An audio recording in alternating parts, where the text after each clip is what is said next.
at that meeting, public information and testimony will be allowed. And I'm forwarding everything that we've gotten to date as far as testimony from folks that will go then to the board for them to consider. So if you have comments tonight, they may or may not get into the packet because we're trying to give approved minutes to the board so they know that they're correct.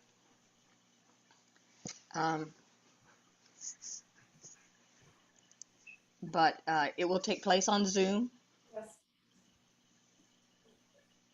Jenny's here. What? Okay, so we 1, 2, 3, 4. You might want to Yay. repeat. Might want to repeat what you said, Tamara, Okay. since people are still joining. Yeah. It is Suzanne. Hi, how are you? Just a minute, I gotta change something here.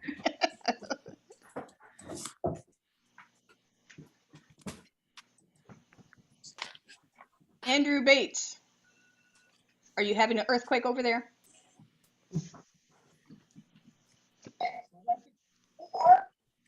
Okay, we are recording. Let me go ahead and introduce myself and get the meeting going. My name is Tamara DeRitter. I'm the chair of the Rose City Park neighborhood, and I'm the co-chair of the Land Use and Transportation Committee. And I'm going to turn it to Kelly, my other co-chair, who's going to be introducing himself. So, Kelly Davis, I'm co-chair of the Land Use and Transportation Committee, and I think I'm doubling up.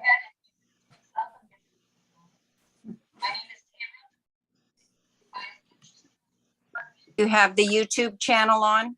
I do. I'm going to cut it off now. Yeah. At least the sound.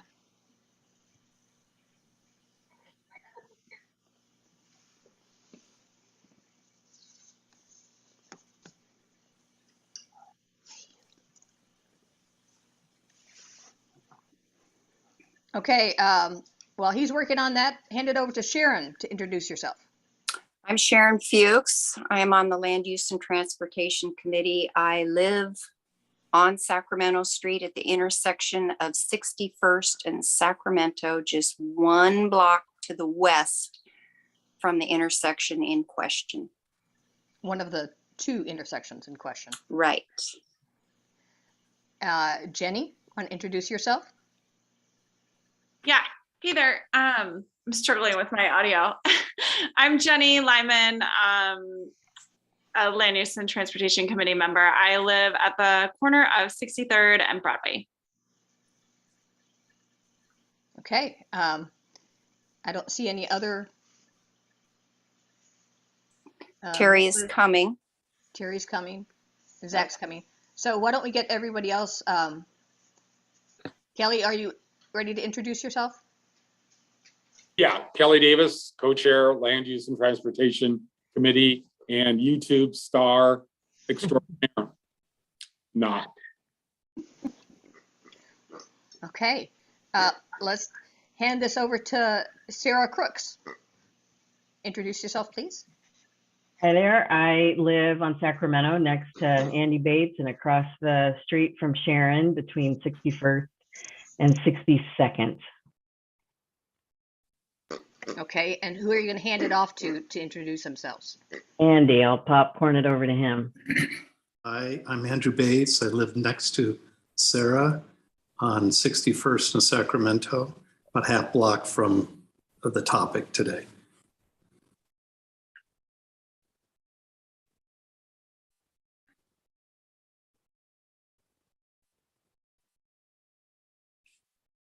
Could you hear me?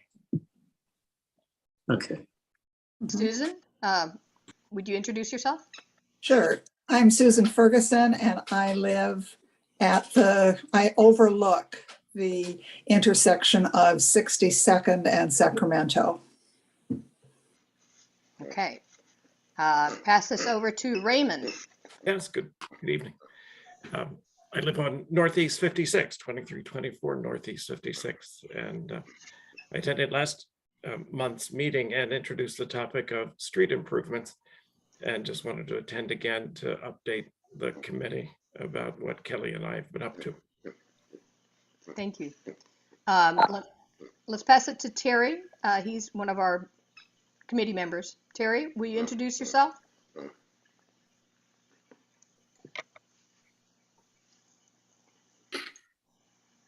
I think he disappeared again.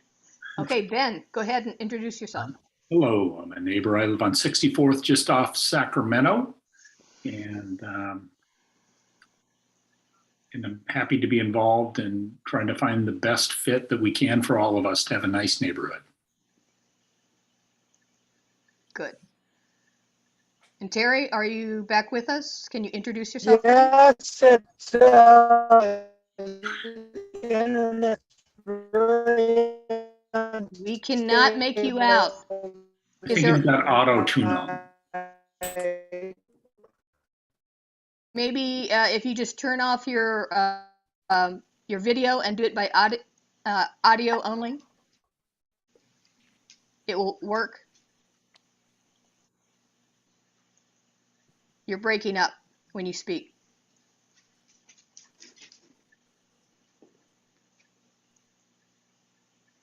Well, how do I turn off the video? I can hear you now. Will you introduce yourself, please? He asked how he could turn off the video. Oh, it's the little camera down on the bottom left. Not turning it off. There we go. Okay, all right. Can you hear me now? A little bit better, but not really clearly. Can you hear me now? I can hear you now. It's very, okay, it's really shaky tonight. I understand. Well, Terry is So one if of I our. come out, I'll try to get back in. Okay, sounds good. We'll go to someone else here. Maria Grenska? Yeah, hi everyone. My name is Maria Grzanka. Sorry. Yeah, no problem. It's a difficult one, I know. I live in the Cully neighborhood, actually right on the border of Rose City Park. So I was invited here with the folks from Prosper Portland. Talking about the Cully TIF. Mm-hmm. Yes. Okay, and Dana, would you introduce yourself? Hello, Dana Decline with Prosper Portland, and I'm here with Maria to talk about the Cully TIF project when we get to that on the agenda. Okay, wonderful. Roger, you can introduce yourself. Hi everyone, Roger Gonzalez, EM. I am also a resident of Cully. I am here not as a resident of Cully, but as a representative of Prosper Portland. I'm working alongside Dana and several others, a lot of us actually, on the Cully TIF work. So looking forward to hearing from you all. Thanks for having us. Thank you for joining us. Aaron Riddle, I believe you're with Cully Boulevard Alliance. Would you like to introduce yourself?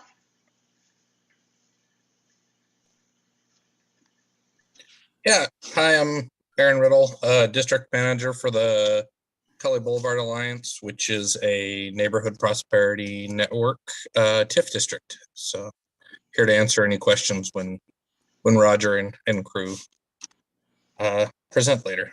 Okay, thank you so much. Okay, and Terry, are you able to speak now?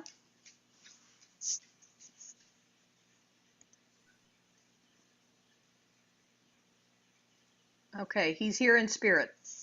Okay, so again, Tamara DeRitter, and we've got a pretty interesting group here tonight. As you can see, we've got folks from the Cully TIF that are going to be doing a presentation later. The person that we did invite to speak on the sidewalks was not able to make tonight's meeting, but will be at the March meeting. So if you're here about that, we'll cover that briefly, but there won't be a speaker. Let me first go through what I've got in the way of statements that I need to read before we start up. First, we have the land acknowledgement statement. Can I, let's see, open up.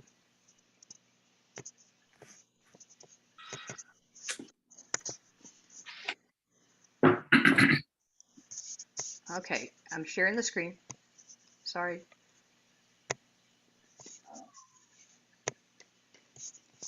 It's all working slowly, but okay. This is the land acknowledgement statement that we adopted as a board and approved on November 2nd. As a neighborhood, we acknowledge the unceded land we occupy and its original inhabitants, including the Multnomah, Wasco, Cowlitz, Clackamas, Clackamas, bands of Chinook, Tualatin Kalapuya, Malala, and many other tribes who made their home along the Columbia River. Currently united as the Confederated Tribes of the Grand Ronde, the community includes over 30 tribes and bands from Western Oregon, Northern California, and Southwest Washington. We acknowledge that this land was seized through coercion, dishonesty, and brutality. We acknowledge the violent history of Euro-American settlement that sought to extinguish indigenous life from this land. We recognize the enduring influence that history of that history on our region and the nearly 70,000 Native people descended from over 380 tribes living here today. Many of our major roads in Rose City Park neighborhood connected Chinook villages between three rivers, which were white colonizers named the Columbia, Willamette, and the Sandy, instead of honoring the older names such as Nikawana, which means Great River, for the largest river of the three. The Rose City Park Neighborhood Association's mission statement is we work to build a safe, equitable, and healthy environment for all neighbors, present and future. Okay, and the next is in regards to our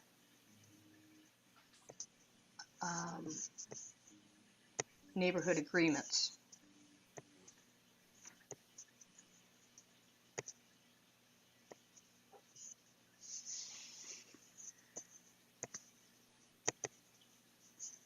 And this neighborhood agreement is how we are to conduct ourselves in dealing with sensitive topics, or all topics, which are sensitive. And they were adopted in June 2021. We will take collective and individual ownership. We will center and prioritize the most marginalized voices. We will assume the best intentions and we will bring our best intentions. We will use ouch and oops to identify harms and to swiftly apologize in reply. We will take space and make space. We will listen for understanding, remain respectfully engaged. We will deal with the issues, not with people, and we will be willing to experience discomfort in difficult conversations. And we will expect that difficult issues will not be fixed quickly, but we'll continue our work to support and engage our neighborhood and related communities.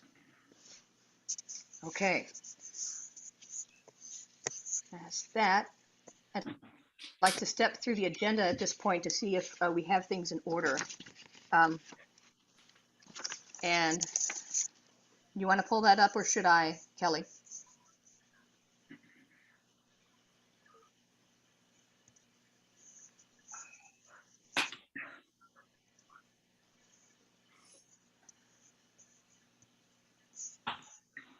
I've got it ready.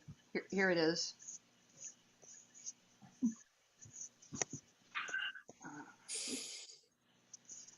Okay, we have the minutes from the previous meeting.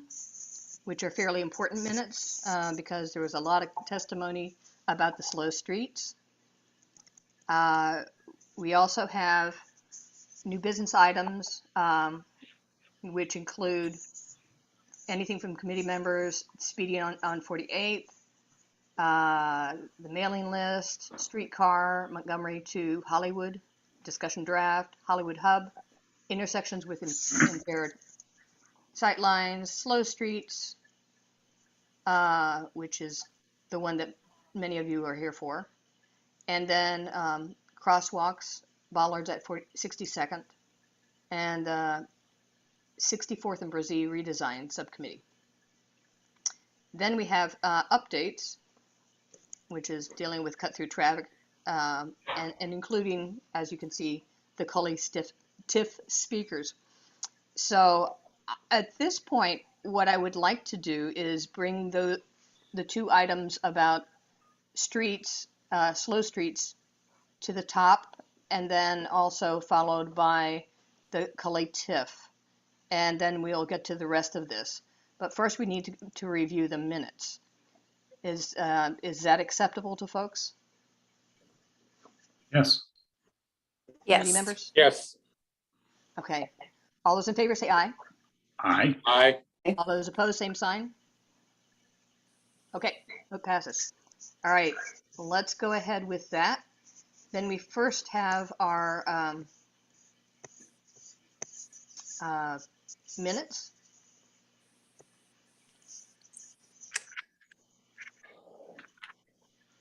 Terry had a comment about the minutes. I don't know if he's able to speak or not. I think, Kelly, he sent it to you.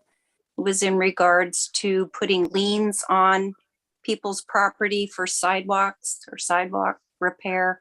Yeah, I saw that, and I'll add that to what Terry said. Right. And there was a neighbor also who made a comment about the minutes. I think it was Susan, that she, and I don't know if that's appropriate to have people, other attendees who came to a meeting to make comments on the minutes, but I believe she had one. Yeah, if they were at the meeting and there's something represented in the minutes that is not correct, let's hear about it. So here's a copy of the minutes. The one thing that I wanted to comment on, excuse me, is item 7, part G, where it says, I'm reluctant to add the sidewalk as traffic already yields to pedestrians crossing the street. And I was also opposed to the bollards. I'm decidedly opposed to the bollards.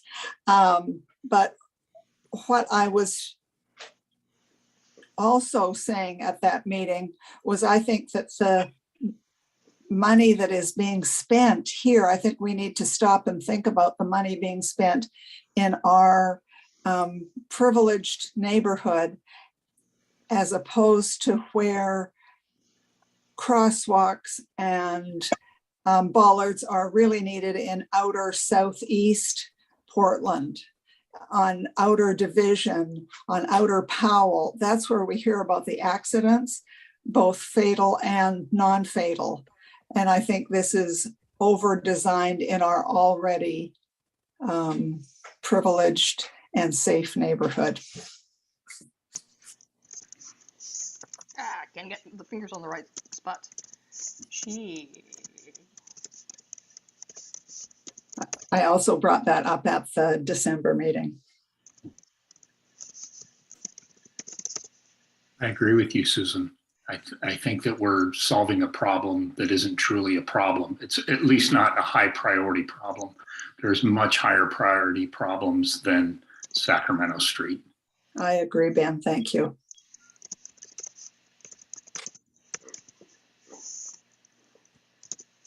It is a solution in search of a problem. Perfect words to describe it.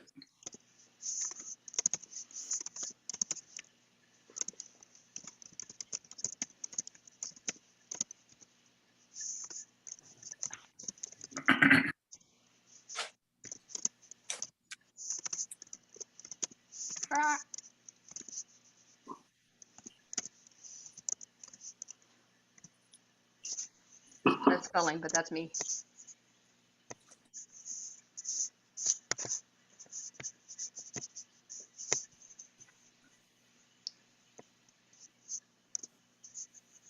Okay, that's been added. I had a question. Yep. Are the agendas attached to the minutes when they're stored? Because there were things on the agenda from last meeting that we absolutely didn't get to. Is that something that should be stored together so that anyone reading them in the future would know that there was X, Y, and Z on the agenda, but it was not? Well, all the agendas are in the same packet that people can get for under documents for this Okay, meeting. so they Yeah. are stored together. They Okay, are stored together. all right. So if we don't finish the items on the agenda, should that be noted on the minutes? I think so. Yeah, I think we need to make sure that we cover things or identify the items that we don't cover, so we do so the next meeting. Okay. I Is think that would something Kelly can note in these minutes? possibly. So with Okay. Can I ask a clarifying question, Tamara? yeah. Regarding the minutes, are you saying that all of the minutes are out on the website? Because I have not been able to find the minutes on the website. Well, I think that's one thing that I think we're slow on publishing. They should be on the website, and I think Kelly and I have not been very good about getting those up there on the website once they are finalized. The draft minutes are in the packets, so you'll see the draft minutes in the packets, but the approved minutes, I'm not sure where those are kept. Kelly, that's up to you. I think Michelle is the new keeper of the documents, but we aren't very good at posting them. You need to step up on that. In particular, I was looking for the minutes of the November meeting when this first, came up, so that I had a complete historical record of what had been proposed and what was going forward. And I haven't found the November minutes. Okay. Sharon, what was the comment that you think Terry was going to add, or? It was in regards, Kelly received it via email, I believe today, and it was in regards to the sidewalk improvement discussion that Mr. Saul is going to have. Oh, and that's Terry, right. Terry was opposed to the neighborhood association encouraging liens on people's property to improve sidewalks. He just didn't think that was an appropriate thing for a neighborhood association to do. Is that correct, Kelly? Was that what he said? That is correct. Okay. So what Terry says, Can you hear me? Can you Yeah. hear me? Can you There he hear me? is. yeah, Yes. I can. Okay. I did send you, it wasn't today that I sent it. It was when you sent the minutes out. So it was maybe last week or a few days ago. I think I sent it the day after you sent it. And basically Sharon stated it. I can't see supporting, telling people they have to put liens on their houses. And I don't think it's up to the neighborhood to do that. So, but I just wanted to be sure that it was in the minutes.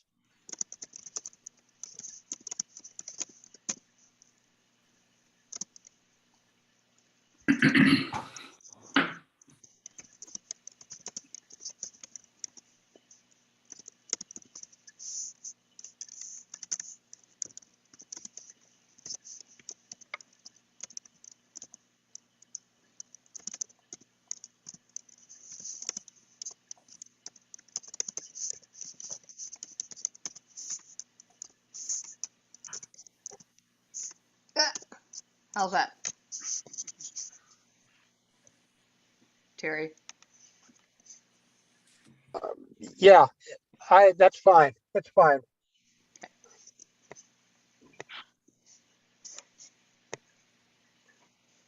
I'm just making it green so we all know that that's new stuff. Fine. Thank you. I'm glad you can hear me now, at least for the moment. Okay. All right, with these changes, do I hear a motion to approve these minutes as written? I so move. I second. All those in favor say aye. Aye. Aye. All Aye. those, okay, all those opposed, same sign. Okay. Motion passes. Okay. So next we have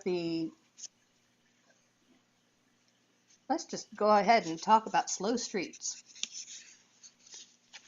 At this point, the recommendation by the Land Use and Transportation Committee is going to the board for a final review, because all we do is recommend, and all that any of us, even the board, does is recommend. We cannot, say it shall happen, because we don't have that power.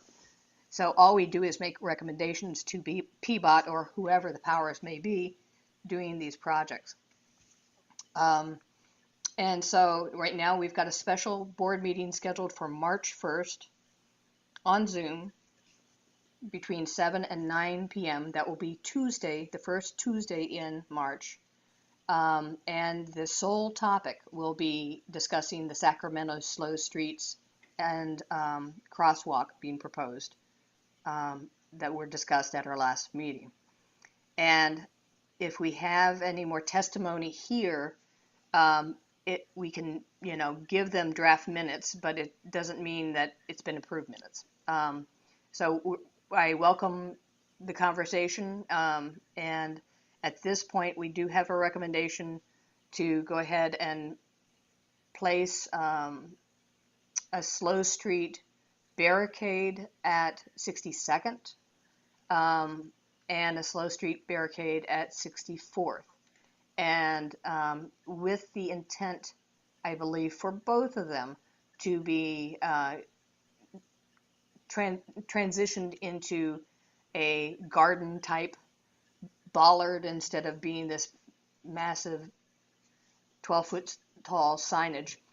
And that we would be working on that with several of the people here tonight identified as leads.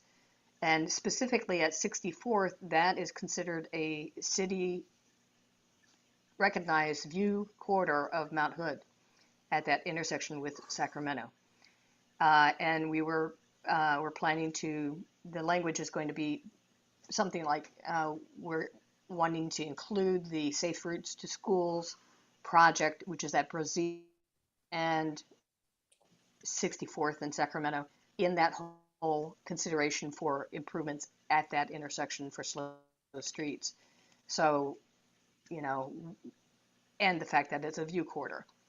In addition, there's a crosswalk that was approved to cross Sacramento at the steps for the Rose City Park at, going north from the park. So we have a batch of testimony that was submitted, both in writing and in verbal form at the last meeting, and all of that material will be forwarded to the board for their consideration at their meeting. So at this point, I open the floor. Tamara, a couple questions, or Yeah. one comment and one question. Hopefully you can hear me. You may or may not know, and I don't know if anybody else knows, the big tub at 92nd and Tillamook has been run into, and it's been knocked off its centering in there, and probably a lot of damage to whatever ran into it.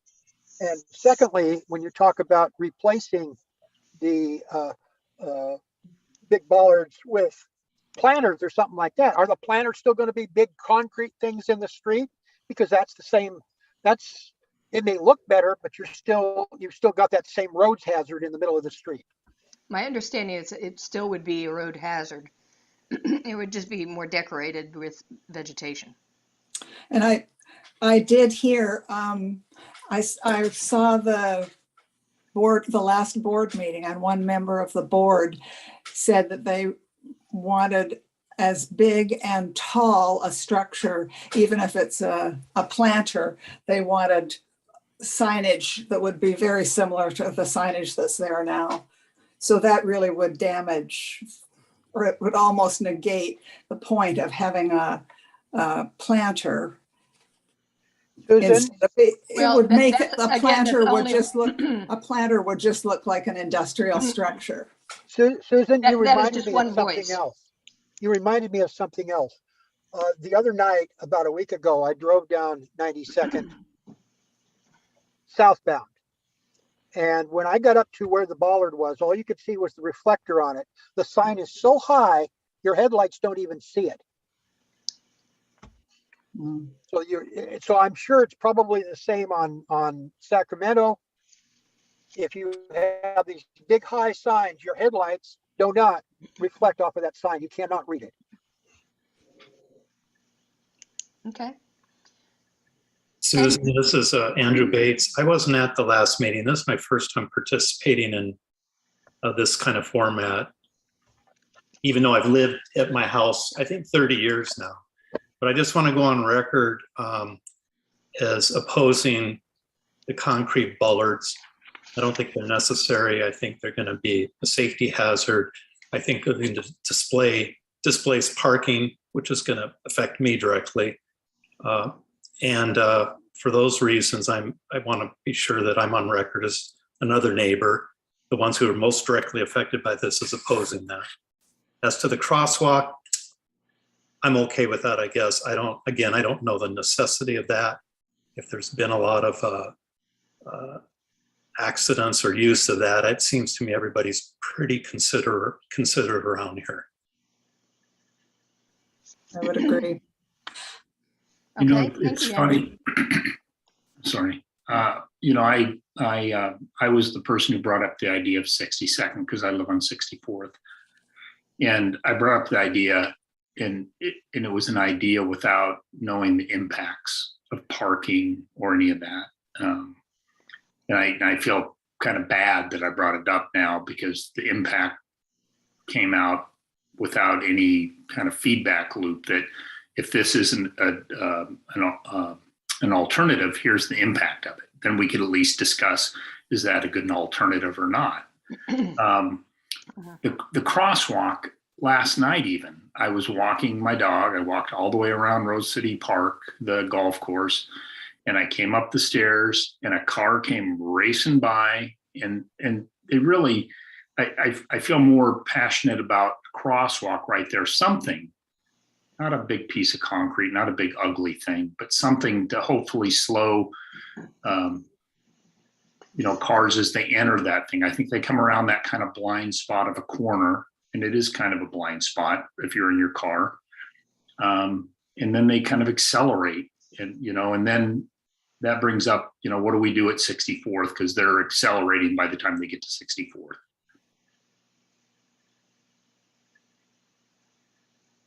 I know that a number of neighbors have communicated with you and Kelly as co-chairs of the committee. Can you tell me, how do you disseminate that information to everyone on the committee? Absolutely. All the members get to see. All the members get every document we've received so far. What I'm doing is copying each email that we've received, every document that we've received, and putting it into a Word document, and that it will go into a PDF document. That will be linked to a sheet that has everybody's name and date of comment, and people can click on that link and it will go to your document. So they can read everything that has been said. But that hasn't happened yet, correct? No, that hasn't happened yet. Yeah, because I haven't received anything from Susan. through No. the committee, that anything that she may have forwarded. I know she had Well- tried to get in through the land use listserv Yeah, well, email, and that didn't work. But then she was able to reach you directly through your personal email, but I haven't received anything can I back. comment on that, please? Okay. Pardon me. Pardon me. Yeah. Let me speak. The information I have received will go to the board. It will not go to the land use because the land use has already resolved the issue of what they're going to state on the record for this action. So no, you have not received it because you are not on the board and nothing has gone to the board as yet. But everything that has been submitted, everything that has been stated is going to go to the board, and everybody on the board will receive all those documents.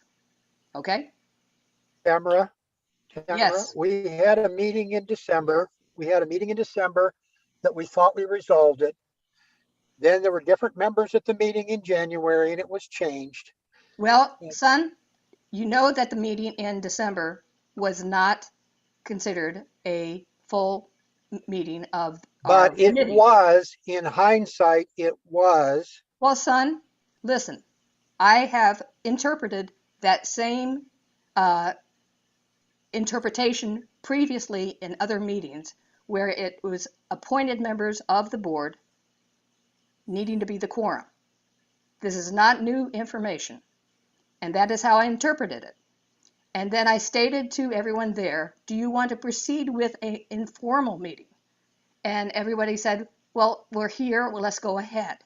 And so it was an informal meeting. No quorum was identified, no action was taken, and that is how it was run. And we can go back into the history of our meetings and the minutes of our meetings and find that information that has been interpreted that way in the past, but it will be exactly what I'm saying. And no, And we it can was not- change our recommendation tonight too. We could change our recommendation tonight. We have another meeting. No, we cannot. We're not going to Yes, we recycle. can. Well, it would be a vote of the We've got new majority. information. We've got new information. We can change our recommendation. Okay, well, go ahead and make a motion.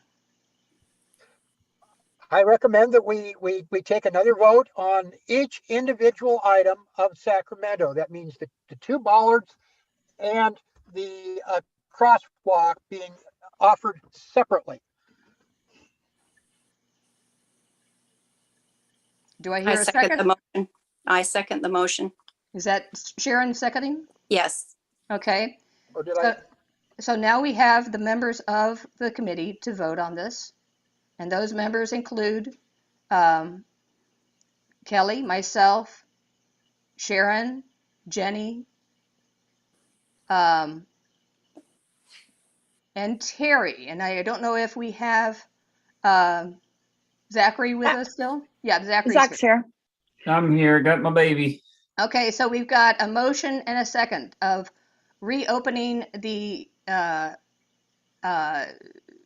vote on the slow streets on Sacramento without necessarily notifying everybody that we're reopening this meeting for that. And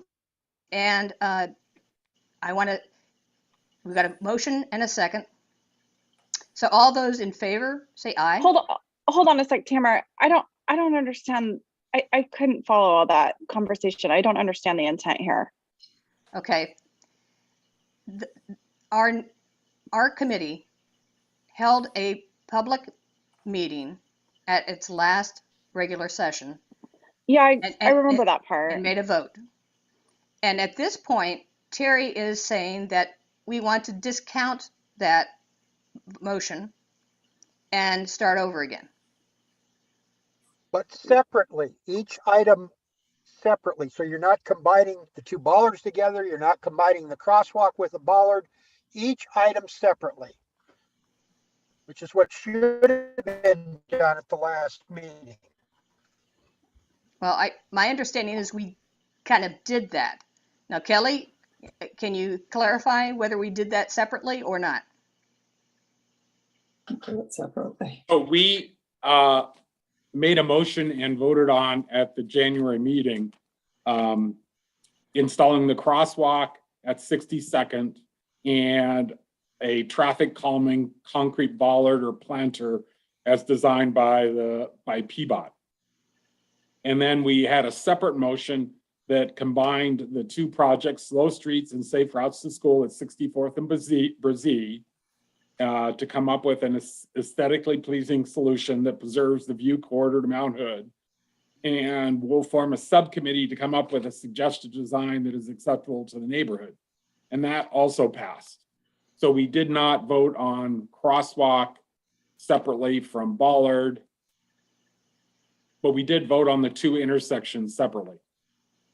Okay. So based on this information, the question is to you, Terry, to clarify what you want in your motion.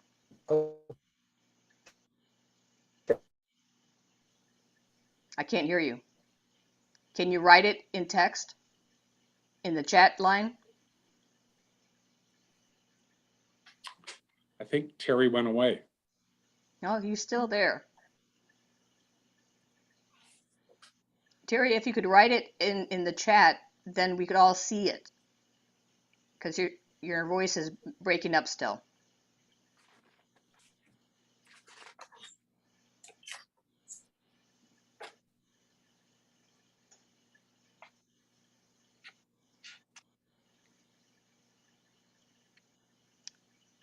Terry, we can't hear you. And he doesn't have a phone, so he's gone now. Okay. Is he gone? Yeah. Oh, dear. Darn it. He'll get back on. Okay. So at this point, I don't know what to do because I need him to clarify his motion before we proceed. Tamara or Kelly, is it standard that we do revotes like this? Like, is there a procedure for this? Or, I mean, I feel like we're sort of opening a Pandora's box by doing this and revisiting old things. Is that true? We have never revoted on a item. But it can be done, is that correct? I do not know if it can be done or not. It's one of these things where I don't know, it seems disloyal and dishonest because we don't have all the same players that were at that meeting here. Yes, Susan, I know your hands is up. I have two hands up. I have my hands up. Yes, thank you very much for recognizing me. I just wanted to bring back to the group here that in the land use meeting in December, there was not a quorum. And when there was a discussion of having a vote, it was you, Tamara, who said that there couldn't be a vote without a quorum. And I understand that that is not in the bylaws or the charter. There was my interpretation as far as the interpretation of the charter, that there was not a quorum. And we follow Robert Rules of Order, which is in the bylaws, is referred in the bylaws as the standard practice. And the standard practice by Robert Rules of Order is to have a majority of the quorum.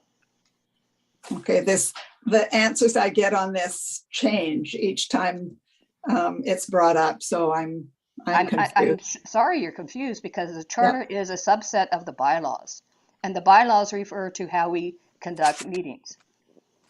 Right, they do. And if you're confused by that, then I will be glad to chat with you about that separately from the meeting. Is that something that can be put up? Because when I questioned this, as you know, after the process that happened, we did have a quorum. We did not have a quorum from my interpretation, and that interpretation has been used in previous meetings. Yeah, I know. And that was accepted, and so we went ahead with the meeting as an informal meeting. We cannot change the past, nor can we accept those minutes as formal minutes, but we can bring them forward as information, and that is great. But it is not necessarily, we couldn't run a meeting, a vote, an official vote at that meeting. So the information that was gathered at that meeting is important and is just like anyone's testimony.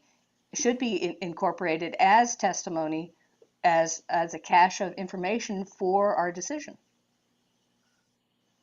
Well, it's good to know this for the future because per our land use charter, it appears that, and it talks about a quorum, and it talks about just the majority of the members being present, being able to vote.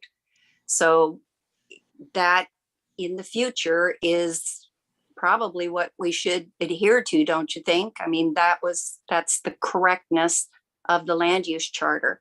And well, the land use charter says appointed members. No. Well, we'd have to put it up and take a look at it, but I questioned it, and we had sufficient number there in December to vote. And that's why I brought up the question of process is I'm not going to participate in this meeting anymore if we're going to say the same thing over and over again. I see no point. No, Tamara, I know it's upsetting. And no, it's not upsetting. It's just stupid. At this point, excuse me. No, I made a decision as the chair. I made a decision of interpretation at that meeting. And that meeting was an informal meeting, and everybody agreed to that. Then we proceeded. Now, if you want me to go back and say I was wrong, I'm not going to say that because that was what I knew at that point in time, and everybody agreed to it. For you to try to tell me that I should change my mind, well, you know, I am an educated person, and I am grateful for being able to change my mind. At this point, I would confer with Kelly and see if my interpretation is correct in changing it to say anyone that has been appointed by the committee is considered a member, and then those members can qualify as a quorum. Okay. Can I interject for just a moment? Yes. I guess I'm trying to figure out what the significance of whether that very specific rule was or was not followed. My recollection is that we identified it as a group. We agreed that there was going to be an informal meeting, and we said, hey, let's just postpone and let's have this robust conversation in January. My recollection of January was we had the most people I've ever seen at a meeting. There were people who had never come and were excited to talk, and they advocated. We had a robust conversation back and forth, and we made a decision. So I guess what I'm just pointing out is that it's not as though people didn't have a chance. We said, let's postpone for a few weeks and then let's have a conversation. And there were lots of players on the board and lots of people from in the neighborhood there. And to me, that seemed really democratic and actually quite wonderful that we delayed from December until January so that people could contribute and be part of the conversation. So I guess I'm trying to figure out what the significance of this very specific point is. May I answer? Yeah, totally. My interpretation. Being totally honest, I just don't understand why. Yeah. Why? In December, a number of people attended as a result of the letter from PBOT. It was noticed and people came and attended. With incorrect information that we did not have a quorum, we had no choice since all these people were here as a common courtesy to allow them to speak. And at that time, there was only one member, which was yourself, of the Land Use and Transportation Committee who wanted this change at 62nd. And I'm going to say it's usual and customary. I've been on this committee for 6+ years. It is usual and customary to have people come to talk and have a vote. And had that been done in December, had we had the correct information that there was a quorum and we could vote and go forward, that question at 62nd, everything there would have been voted down. And that probably would have ended it. If you then wanted to have a revote, gather more recruits, which is what you did, Zach, you brought other people in to come who were supportive of your opinion, and things happened and then a vote happened. But what's usual and customary is we would have had a quorum in December, a vote would have been taken, and this would have been voted down. And now this has happened.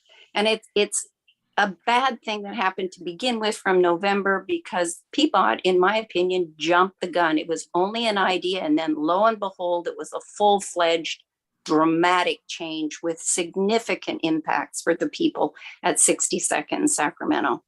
So Okay, I appreciate it's you unfair. clarifying. I appreciate you clarifying, because I didn't have that impression that people were not able. I mean, my impression was that people did testify and contribute their ideas, and then we said, great, we're going to take that to the group. We're going to put it in the meeting minutes. We're going to all review that, and then we're going to come together and have another conversation in January. And so I appreciate you saying that and kind of clarifying that that was your impression. Thank you. Susan, you want to talk again? We're in the middle of hopefully making a vote if Terry's voice is back. Go ahead. Can you hear me? I'm back, but I'm back. Can you hear me? Sort of. Susan, do you have a point to make with this clarifying of the motion? What I wanted to do was separate three different motions. What I would like to say is that at the first meeting, many of the people who attended the meeting were immediately impacted by this decision at 62nd and Sacramento. They were the neighbors of this area. In the January meeting, there were several other people who joined the meeting. They're Rose City Park neighbors, but they do not live. They won't live and have to look at this and deal with this eyesore on Sacramento and 62nd and the loss of parking, etc. So the makeup of the attendees at each of these meetings differed dramatically. And right now, what I'd like to say is, I know you and Kelly are both experienced co-chairs, and I respect that. And I would respectfully ask you to try and come up with a win-win solution, not a win-lose solution in this situation. Thank you. Do all of the, I understand that we're talking about like the different makeup, we're starting to evolve this conversation into the different makeup of attendees at two meetings. Aren't the voting members still the same? So what's the difference? The difference. It was the testimony that was received in December is different than the comments that were made in January. Both of which are now recorded and will be then taken to the board for a final ultimate decision. Oh, okay. So And it's like, is the concern like they heard something one night and maybe weren't there to hear it the other night when they voted? Yeah, the people that were not Go ahead. well, the one person that wasn't there was Kelly. And Zoe has since resigned from the board. She was another member, and we were looking for a quorum, and it was just Terry and I from the board. And my interpretation is we did not have a quorum of the board members present as the appointed members of the Land Use and Transportation Committee. So we couldn't have a formal meeting. But as far as I can tell, the only person that wasn't the same of this group was Kelly, and he couldn't make the December meeting. Yeah, and I think I was at December, but I had bad cell service and I kept cutting in and out at January. Okay. So this is, to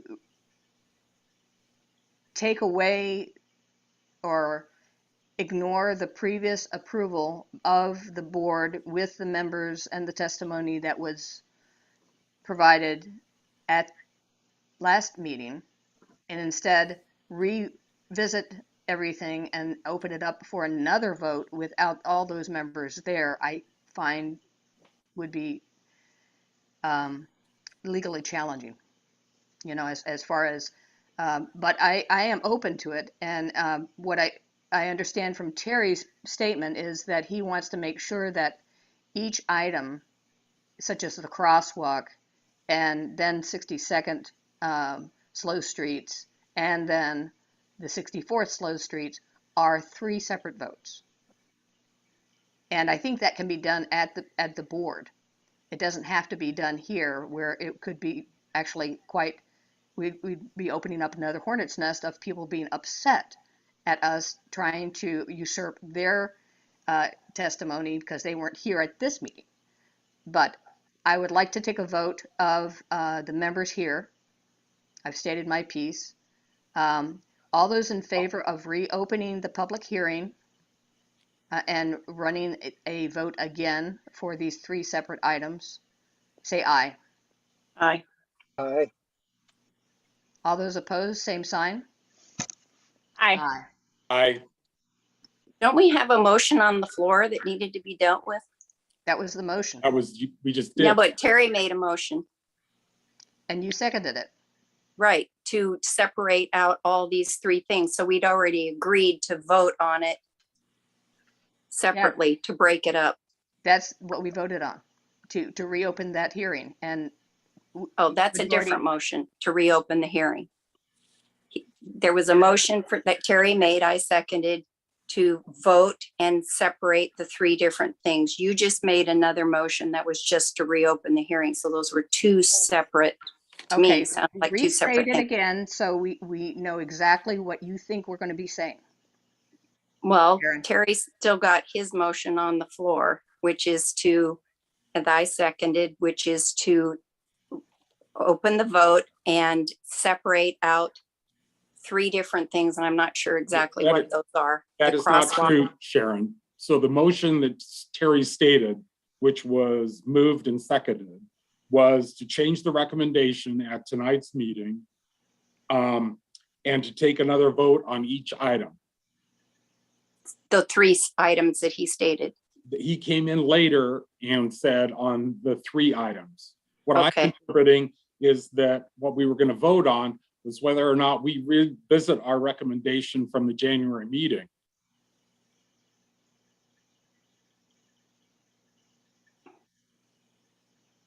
Can you hear me?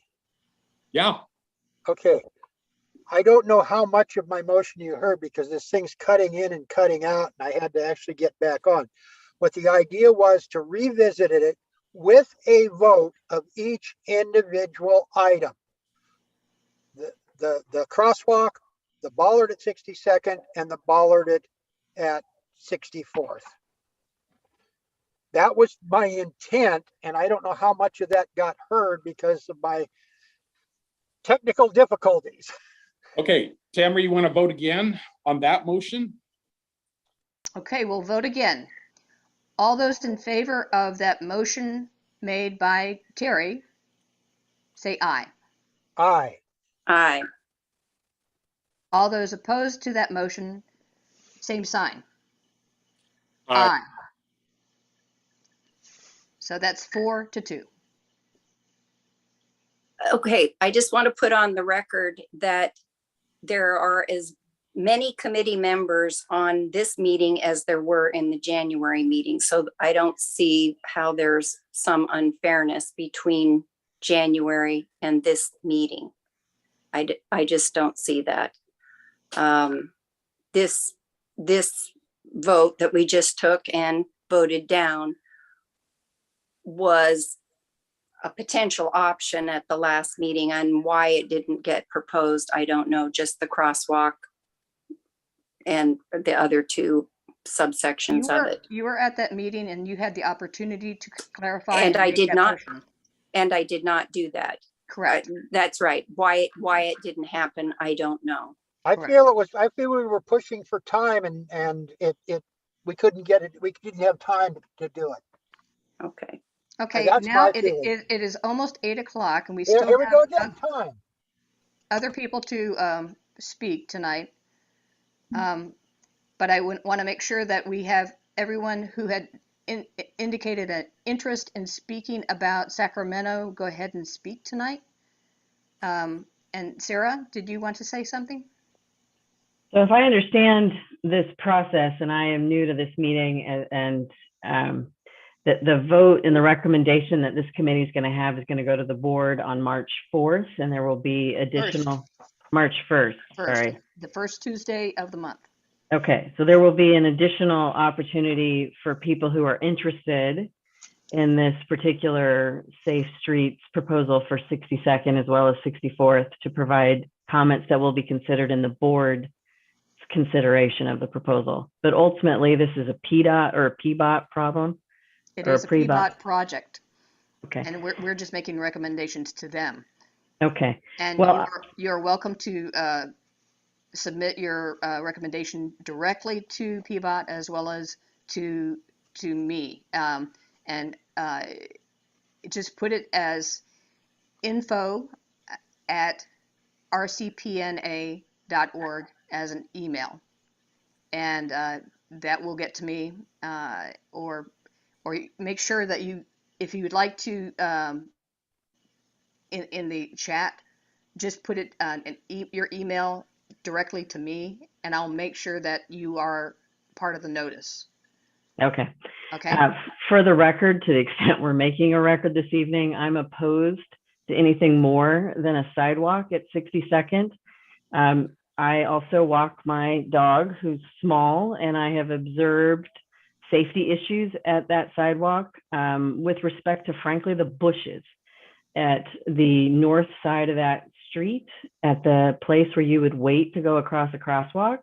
The bushes grow rather high at different times of the year, and as a person driving, you cannot see small humans that might be standing there. I think that's frankly one of the bigger problems with that intersection.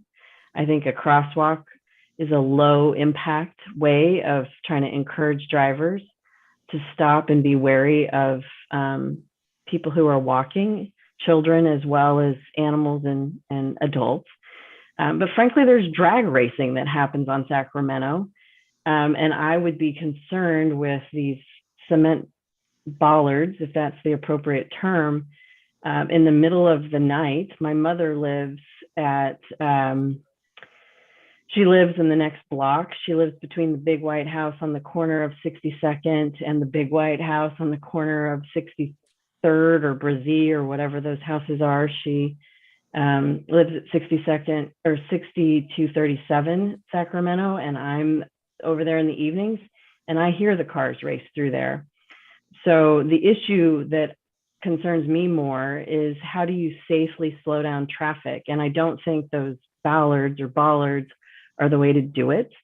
That is a dark area out in front of her home on that stretch of the road, and I can imagine a collision would be quite colossal with those cement barricades.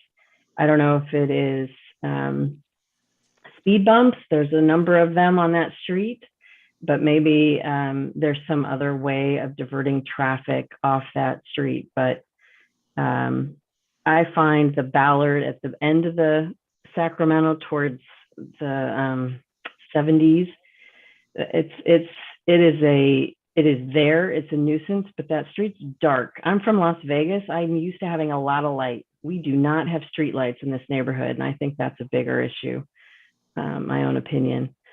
So it's a lot of words. I appreciate the opportunity to talk tonight. I will do my best to attend on the 1st and offer my comments there, but it seems like this is a fight with PBOT. So I appreciate the time. Thank you. Thank you so much, Sarah. Does anyone else have comments? Yes, Susan. Yes, I have one more comment, Tamara, regarding people submitting testimony, getting in touch with you. I just want to verify what came out on today's email. Yeah, I received this today. And it says email testimony may be submitted as follows: to info@rcpna.org. Is that correct? That is correct. You do info@ twice. Oh, no, just once. That's the way it's written. So Okay, that'll need, you'll want to correct that. While she's correcting that, if you can hear me, Sarah, I agree 100% with you. We also need to look at timely notices. Susan, what time did you get the email of the notice of the meeting tonight? I think it was about 5 o'clock. 5 o'clock. So that she got notice just 2 hours before the meeting. And on the website, it was just a little over 24 hours before the notice got on the website. That really is not adequate notice for people. I mean, really, it should, once, perhaps Kelly, when you send out the Zoom link and the draft minutes, which was over a week ago, that interested persons, and it should go up on the website at least at that time, not necessarily draft minutes, but this isn't adequate notice for people to just get it a couple hours before a meeting. That goes with what we do. I deliver Rose City Park newsletters. I deliver about, I don't know, 180 of them before each meeting.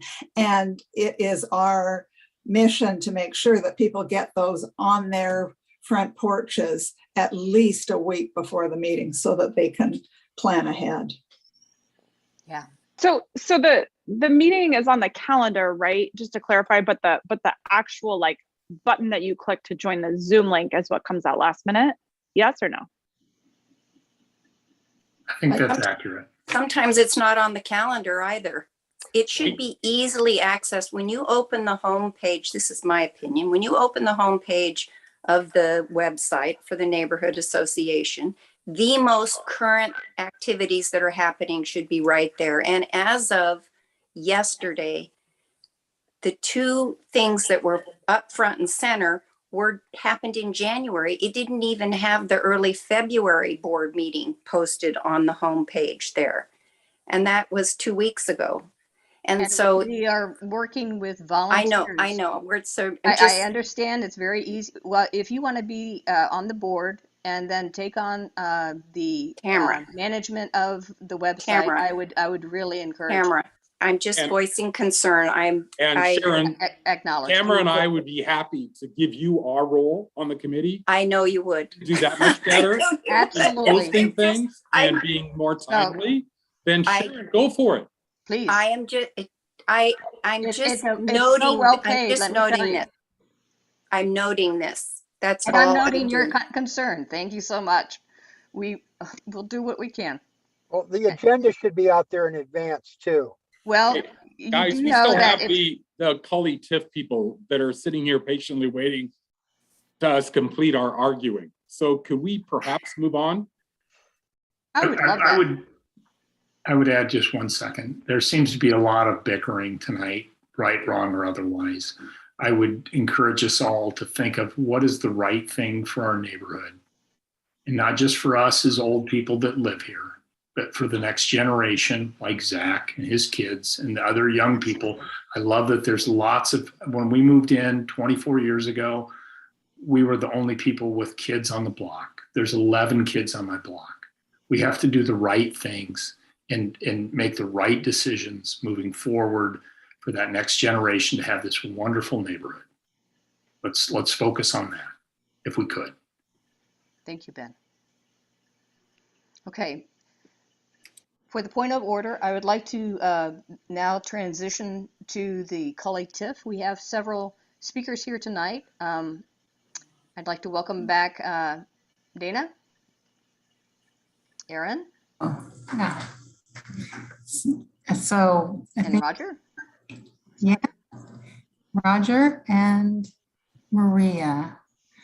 I see Maria. Yeah. I think we chased. Oh, there's Roger. Oh, she's here. Yep, we're all right, here. sweet. Yeah. Thanks. Okay, thank you. Can we just, I'll do quick introductions so you all know why we're each here. And then I think, we've done, we can do large presentations, but it can get overwhelming. And we did receive some specific questions from you all. So we thought we'd start with those and go from there. So my name is Dana D. Klein with Prosper Portland. I'm a program manager working alongside the community organizations to explore a Cully TIF, a tax increment financing district in Cully and its surrounding neighborhoods. Let me pass it on to Roger. Everyone, Roger Gonzalez again, project manager for Prosper Portland, proud Cully resident, adjacent to the RCPNA, our neighbors to the south. Thanks again to have us here and to answer some of the questions. I'm going to pop those into the chat so everyone can see what we received. I believe Tamara, you sent this to us maybe like sometime this week, just so folks are aware of the questions. Yeah. Thank you. Maria? Yes, hi again, everyone. Maria Grzanka, Cully resident. I'm also on the board of the Cully Association of Neighbors.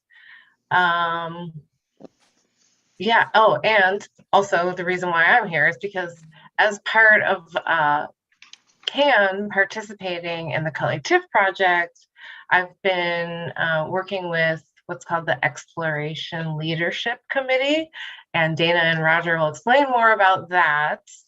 And as well as the Community Engagement Committee.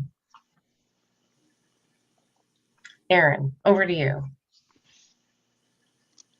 Hello all, I'm Aaron Riddle. I am the district manager for the Cully Boulevard Alliance, which is part of the Neighborhood Prosperity Network, which in the normal jargon is what they call a micro tax increment financing district that I oversee the economic development efforts along 60th and Cully Boulevards. We like to, kind of say that we're trying really hard to create an area in which the residents can live, work, and thrive. So my current district boundaries run from Killingsworth to Fremont along 60th and Cully.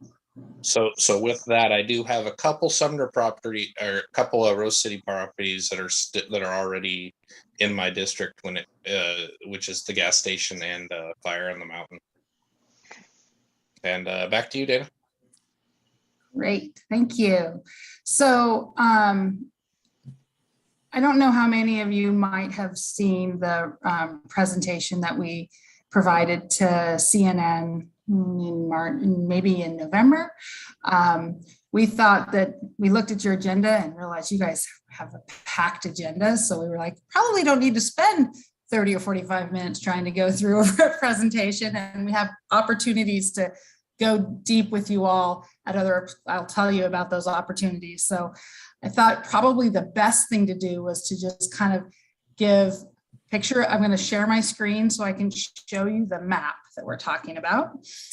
So we can specifically talk about which two properties that are in your neighborhood association, so you can kind of see that, answer a couple questions that came to you, and then we can back up and answer other questions. But I'll just high level, tax increment financing is a state authorized tool to provide, we capture funds that are from this property taxes.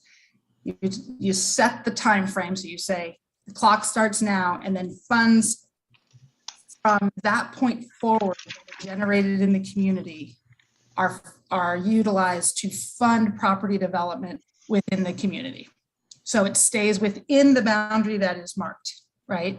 And it is only by state law can only be used for physical improvements. So permanent physical improvements. So property development of commercial and housing.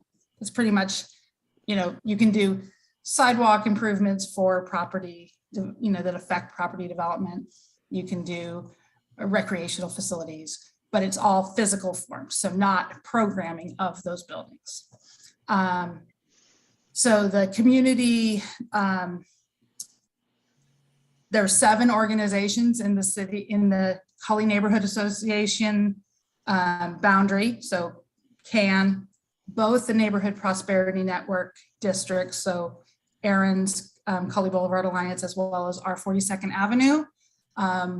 And then along with them, Verde, Hacienda, NAME, and Habitat for Humanities all came together and said, Prosper Portland, who is the economic development agency of the city of Portland and is responsible for managing TIF districts, we'd like to explore the possibility of utilizing this tool, the TIF tool, to stabilize community members, especially those who are in danger or at risk of being displaced. So that's kind of gives you the why we're doing this. And let me show you the boundary that has been suggested. And you see my screen. Can you see the map there?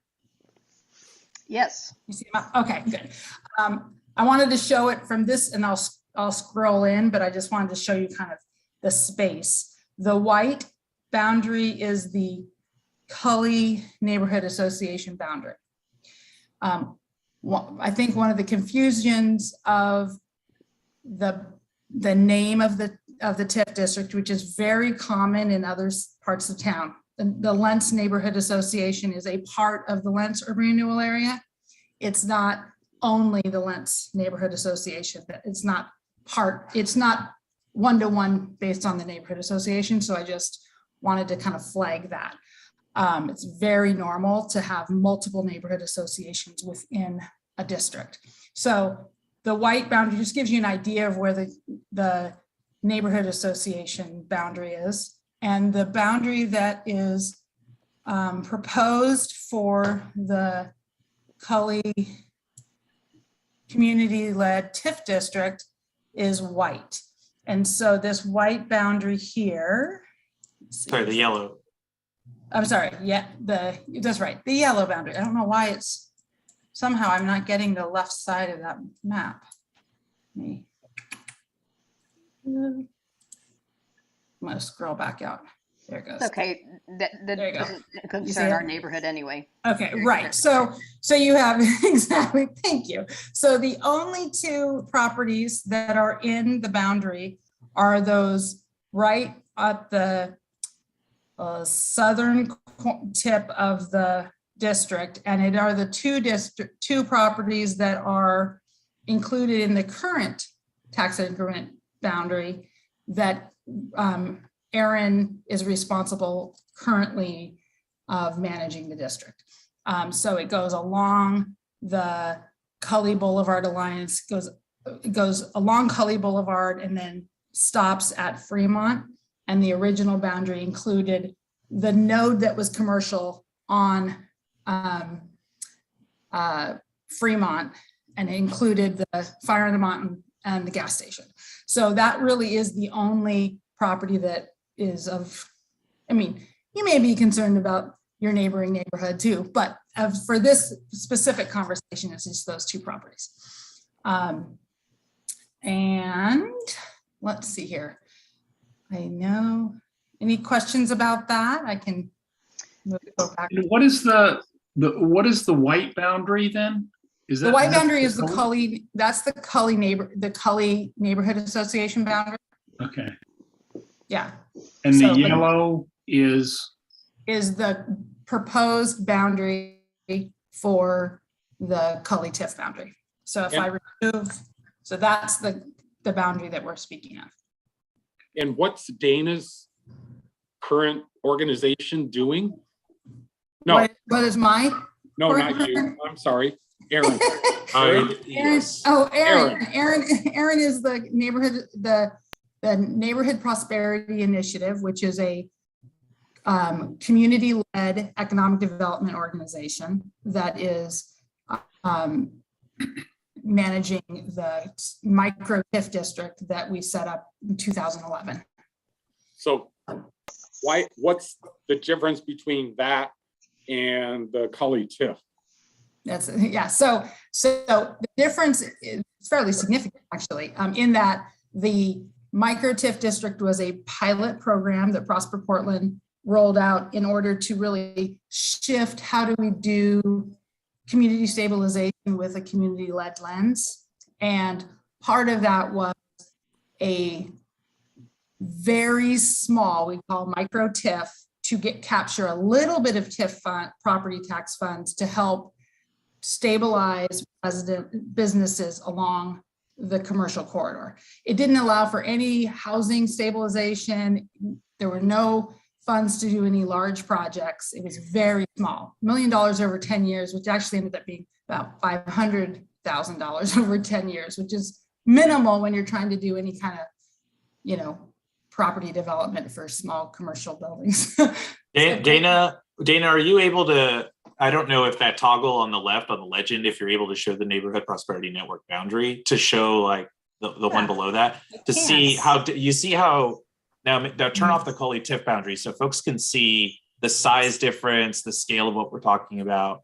Yeah. So those micro TIF districts, like we said, were limited duration. They're smaller dollar amounts. They wouldn't last as long.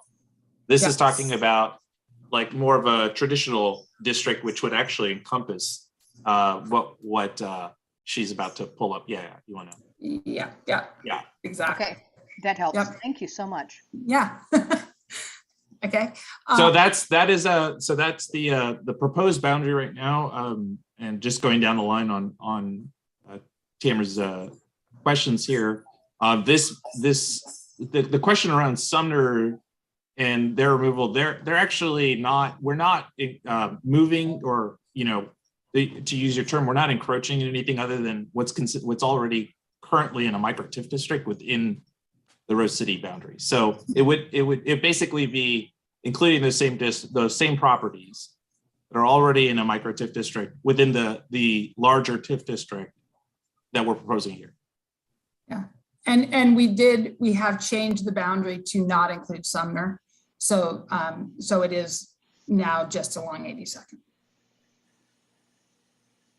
Now Sumner was not originally in any of the other TIF districts, so it was a little less of it was just housing over there. So have you spoken with Madison South, or is that Roseway?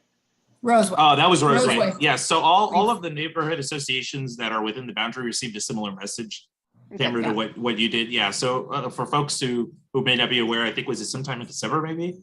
I think we reached out and said, hi, hey, sharing some information. This we're doing this work. Want to come share it? By the way, piece of your neighborhood association is in the proposed boundary. We'd love to come talk to you. So Tamara said, let's do it. February 17th. So here we are.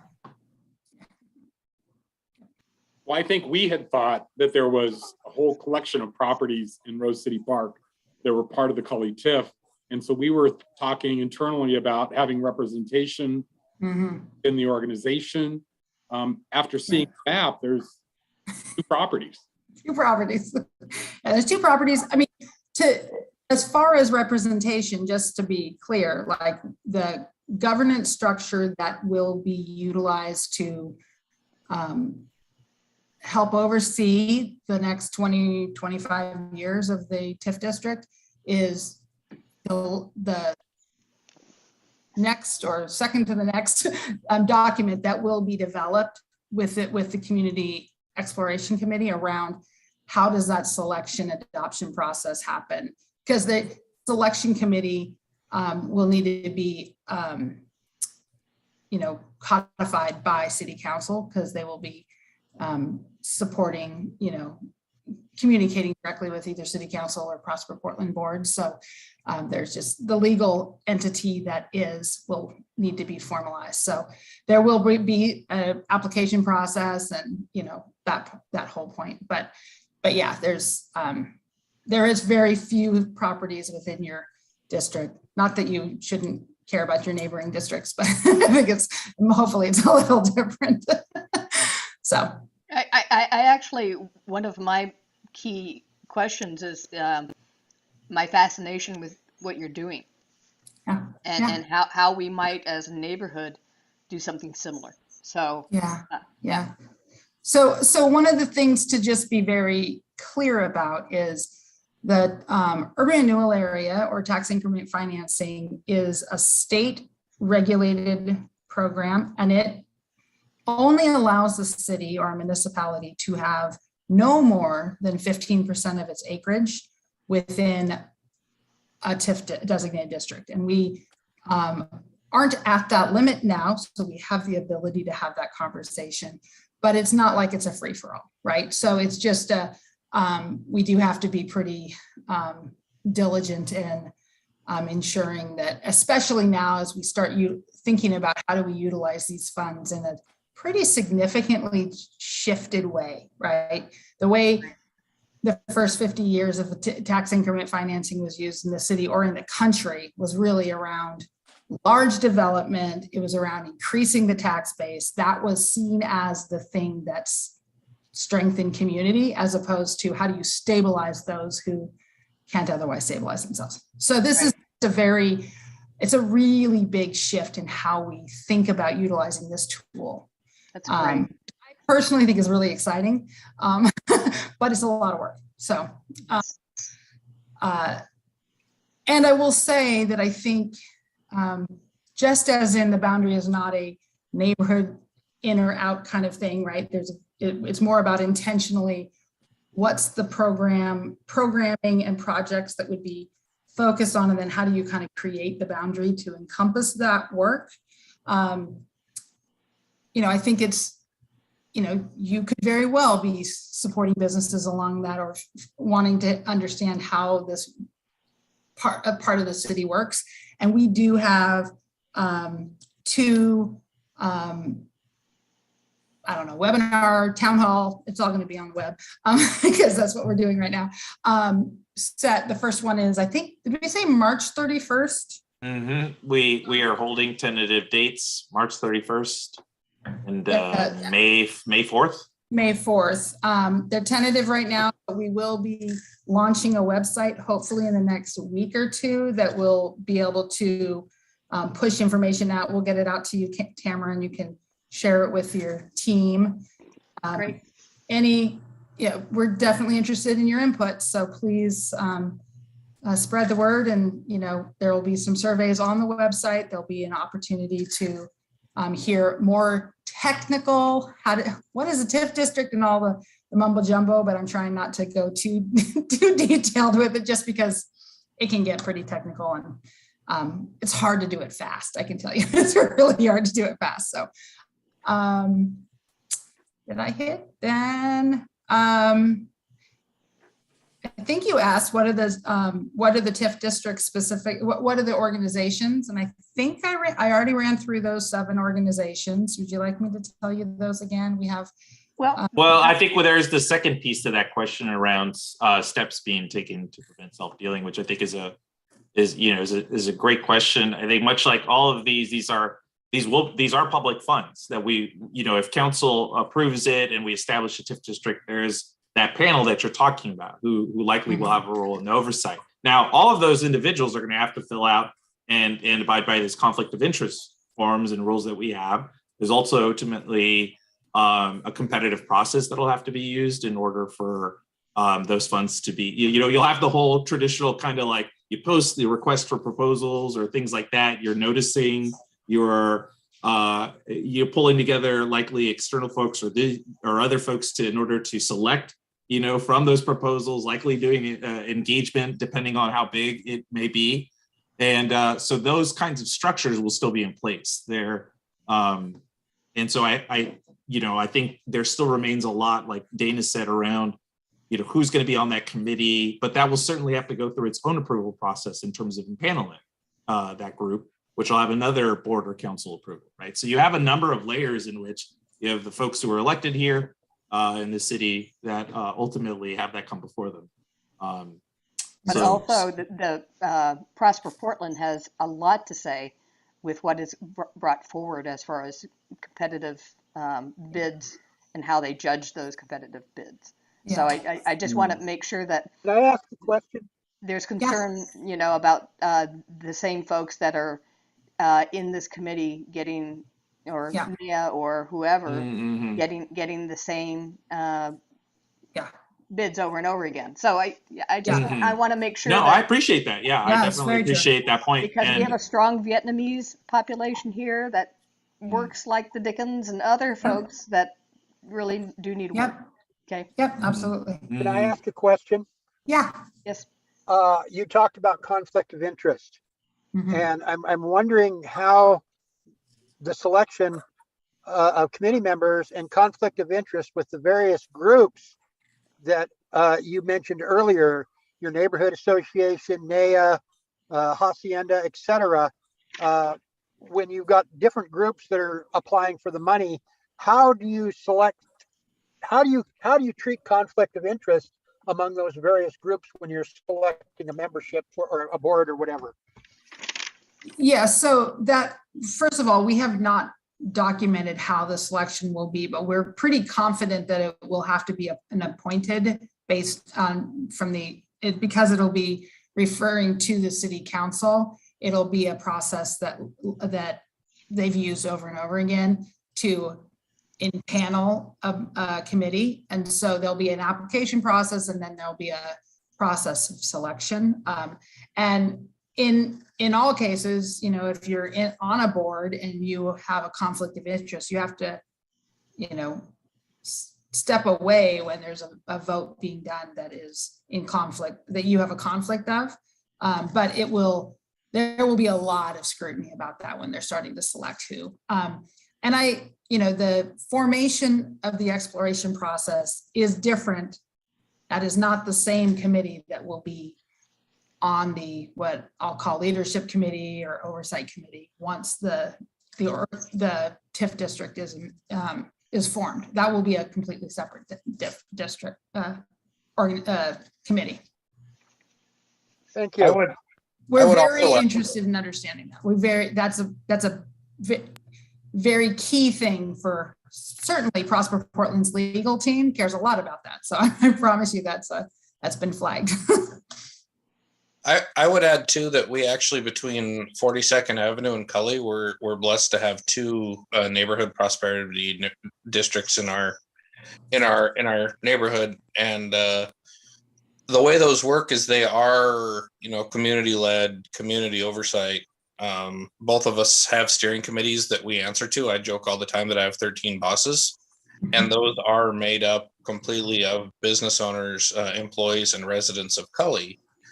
And, kind of to touch on the self-dealing piece, I can't really spend a penny without going by my steering committee. And I can tell you, especially during COVID, where between TIF and a bunch of other sources, we've invested almost $1 million on the boulevard in the last 2 years to keep those businesses open. And it's been a very diverse group of contractors.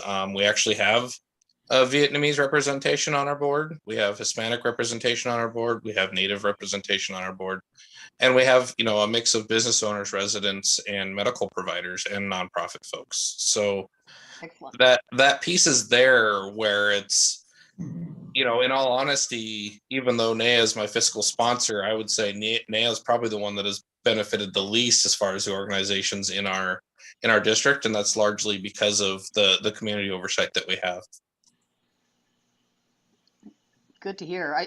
I would think, in our neighborhood, it would be wonderful to have a micro district extend from the Hollywood district further east up to 72nd, so those businesses in there used to be called the International District. Mm-hmm. And we have Thai, we have all sorts of different folks, and the price of commercial square footage has gone up and the foot traffic has gone down with COVID. So anything we can do to keep our vendors and our businesses alive is something that would be helpful. Yeah. And I will say that the businesses in that district, Prosper Portland does have citywide programming for technical assistance for businesses and business loan products that can be outside of a TIF district. And so if and when you ever have connection with a community business that is needing assistance, by all means, please send them our way. If you're not in a TIF district, we want to make sure that our small businesses are stabilized in the city. So yeah, they need the help. Them to the right. I'm afraid. Yeah. Okay.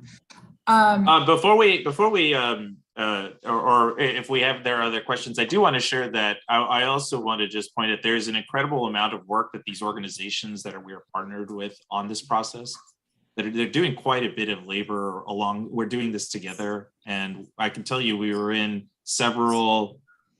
I think what was it like they there were 8 rounds, Maria, I think, of community meetings just this last month within Coley, talking to, those populations that are most vulnerable to displacement. Now, again, we will have opportunities that have those open houses, those kinds of surveys, but this is a very different way of doing things. And we're so grateful to the work that the folks are doing it. Because I know y'all were talking about voluntary roles before. There are a lot of folks who are in voluntary roles within that space, and they are doing an incredible job to make sure that we are reaching just a deep bench of folks that I think I could say in my experience with local government in Oregon, I think I haven't really seen. And so it's really great to do this. Again, we will have more details to share to folks once we, you actually, I think might be the first folks that we've shared. We're just landing on those dates, and we're hoping to get, like I said, that webpage up so we can share that out.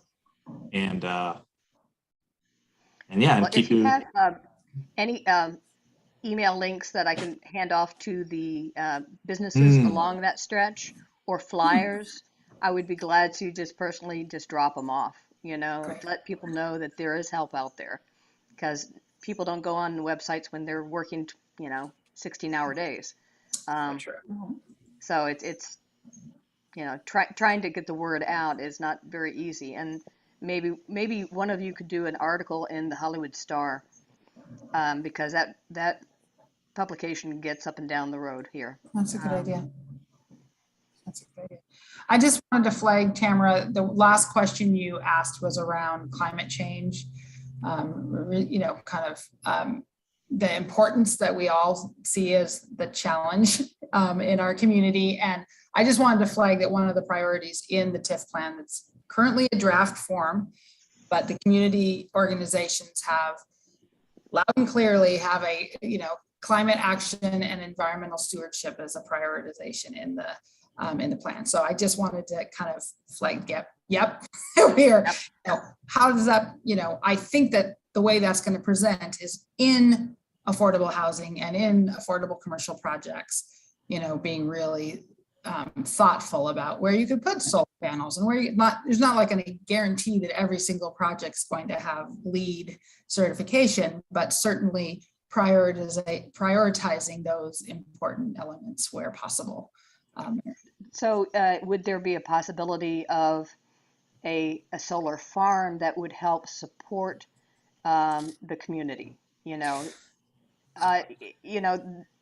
There's a group called Blue Wave that does amazing community type generation, and this is out of Boston. Yeah. So it's an eligible expense.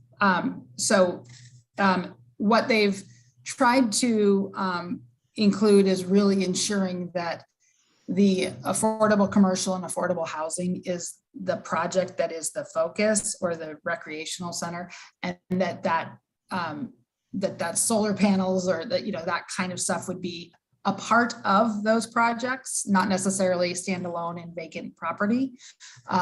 But I think I would say everything could be on the table depending on the prioritization. It's not excluded from the plan, is what I would say. And since this is a plan that's going to last 20 or 30 years, sure as heck wouldn't hold my breath that it wouldn't happen. And the cool thing is that we do also have PSEF funds that are growing in funding, and it can be used in collaboration with the TIF district. So it doesn't have to be just funded through TIF. So, but it's a very good flag, Tamara. Okay, good to hear. It sounds like you're doing some great work, and I'm very pleased to hear that the variety of people that you have tapped for this project. Yeah, it's pretty impressive. Work. Well, thank you for inviting us to this, to your meeting, and we will send out some dates and other places where you can connect if you're interested in learning more. But are there any questions from the rest of the participants here? Jenny or Kelly or? We're good. Got a thumbs up from Zachary. No, I'm good. Thank you. Very interesting. Okay. Thank you. Very interesting. Thank you so much for your time. Well, thanks for inviting us. We'll all right. Take care. Talk to you later. Bye. Bye-bye. Okay, we've got about 20 minutes left, and we've got a lot of things to cover. I was going to highlight the 64th and Brazil redesign subcommittee, but Ben had to leave. So I think we ought to push that off until our next meeting. Talk to Ben about helping with this lately. Sharon, have you? Okay. Okay, let's run. Real quick, I saw Ben join the Slack channel, and I'm on there too. And I'm happy to reach out to him and just just ask him if he wants to join and partner in that, or if one of you who know him better wants to bridge that gap and then introduce, that would be fine too. I did start up a Slack channel on this topic. Mm-hmm.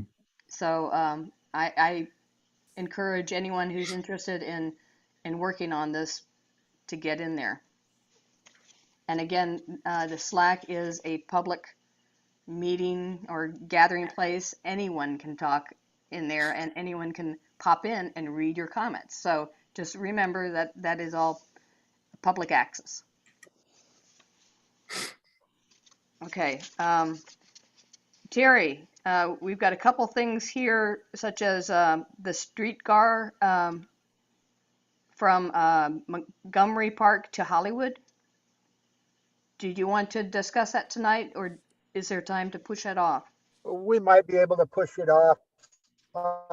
They set out the plans again, the Montgomery Park, but the plan is to have a streetcar either come down Sandy or come down Broadway to Hollywood, but it can be pushed off, I think, because that's not part of the immediate thing that they're talking about. But they did send out some maps, and I thought I sent those maps out to you guys, but if I didn't, I can do it. Would you send it again, just to make sure? Okay, I can find it and send it again. Okay. So it does say that there are no immediate land use or transportation actions proposed in Northeast Portland as part of the study yet. I guess I suggest that we get in touch with maybe Barry Manning, who talked to us a long time ago, and see when an appropriate time would be for them to come back and talk to us. It might be in 6 months, but it doesn't seem like it's urgent. No, it's not urgent, but the map just came out. When I saw the map, I said, well, at least we ought to bring it up. So I'll go ahead and contact Barry Manning and see when that would be appropriate. Sounds good. And then the same thing on the Hollywood Hub development. That essentially has increased to like 213 units and a 13-story structure, and it has 40 parking spaces. It might be good for them to come back at some stage, so I would reach out to the people that gave us the presentation and see when an appropriate time would be for them to come back and talk to us. I think maybe after the funding is settled is the appropriate time, and then they start into the design process. I was kind of surprised that the project scope changed that much from 110 to 120 units to 215. Yeah, according to Joe, they're really concerned about the parking issue now. Joe being the, in Hollywood and representative to the LU&TC committee from Hollywood, the CNN LU&TC.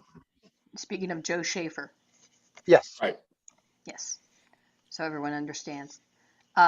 Also, do you know where they are on their traffic study they're going to do in order to move the bus stops?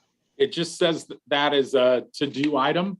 I don't know where they are in the traffic study. So I'll reach out to them and see if I can find out a little bit more. I can give you a little bit of information because Joe and I went back and forth on a couple of emails, and supposedly, even though the map shows different, the Halsey bus is 77 is going to take the same route as it does now, even though the map shows it going straight up Halsey. It's going to jog over to Broadway, according to Joe. And I think it's the 66 that goes to Providence. It's going to go straight up Halsey. And I'm concerned about the transit stop at 45th and Halsey eastbound.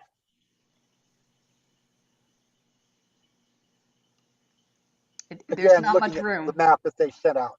Yeah, okay. No, it's gonna, and when Providence comes out, I mean, it's a deluge of cars coming out of Providence at the end of shift. If you've ever been down there at the end of shift, and at least half of them turn right and go up to 47th and turn right again. They're coming out at 45th onto Halsey from the parking lot. Right. They go east to 47th and turn right, and you've got a bus stop that's in between there. You've got a bus stop on the trailing side of the intersection at 45th. Interesting.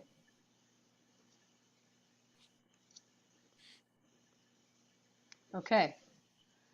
Does sound like a really bad location for a bus stop.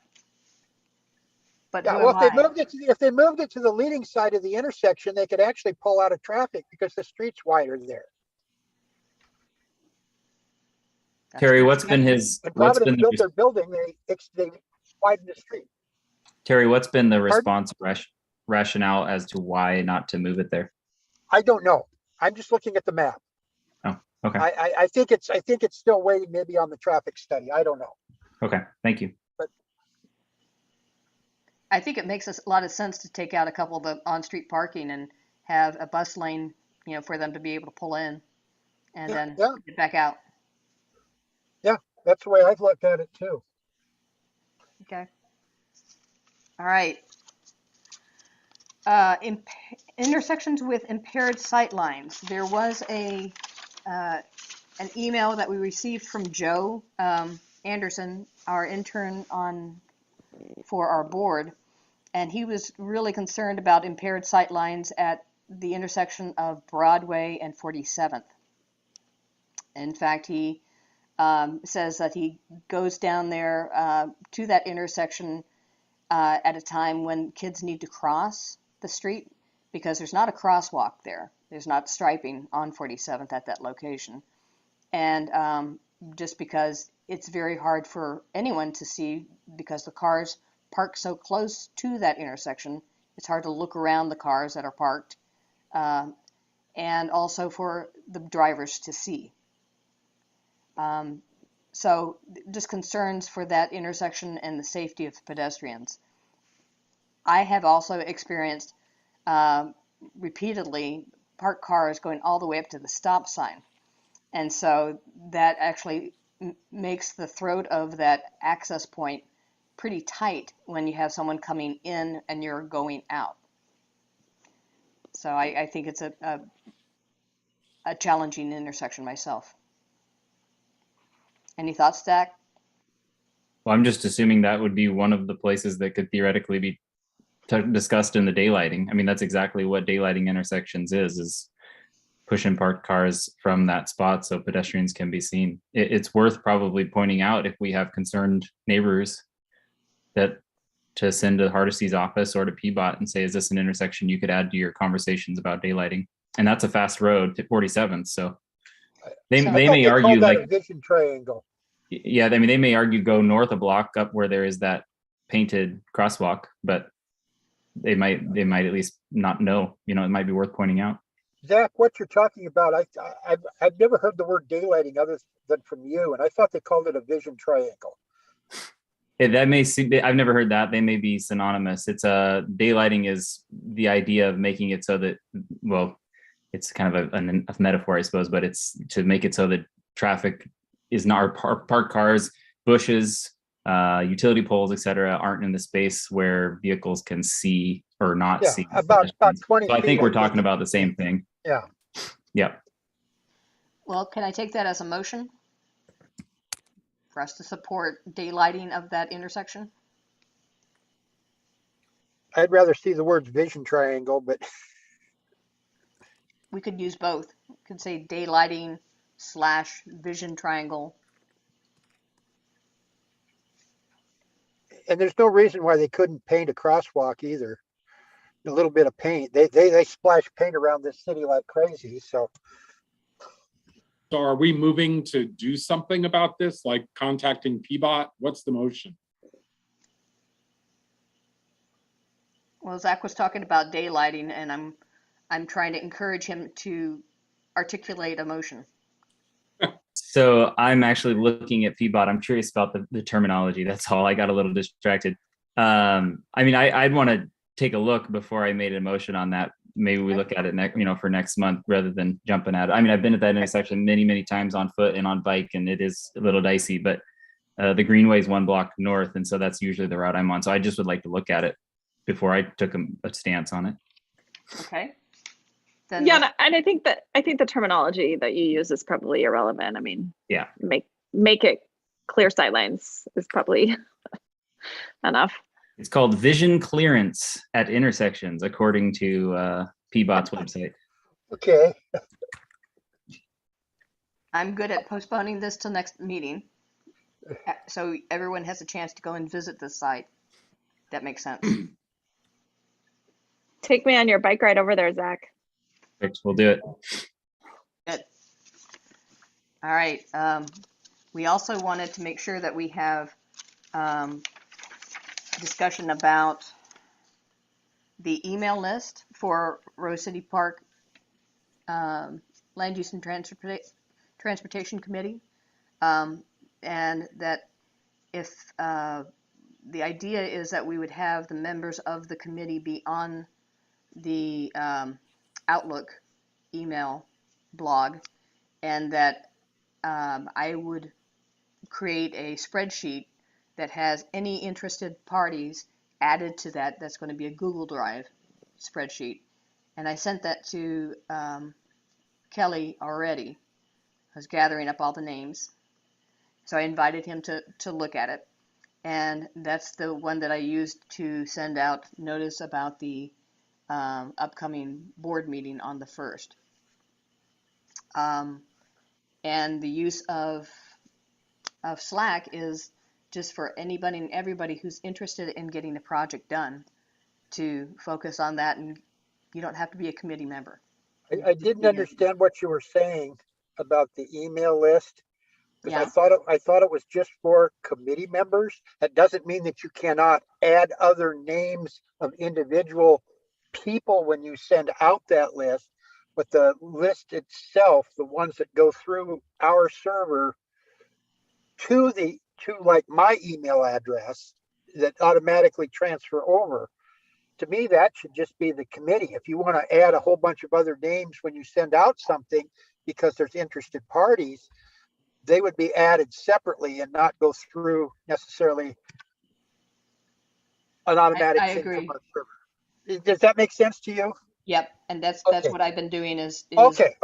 Well, Yeah. I wasn't clear with what you were saying, so. Well, I'm wondering, Tamara, if it might be safer for us to, if I do what Sharon has suggested and we post on the website in a more timely manner, if we just continue to refer people to the website so that we don't have the added responsibility of distributing to interested parties for every issue we might discuss.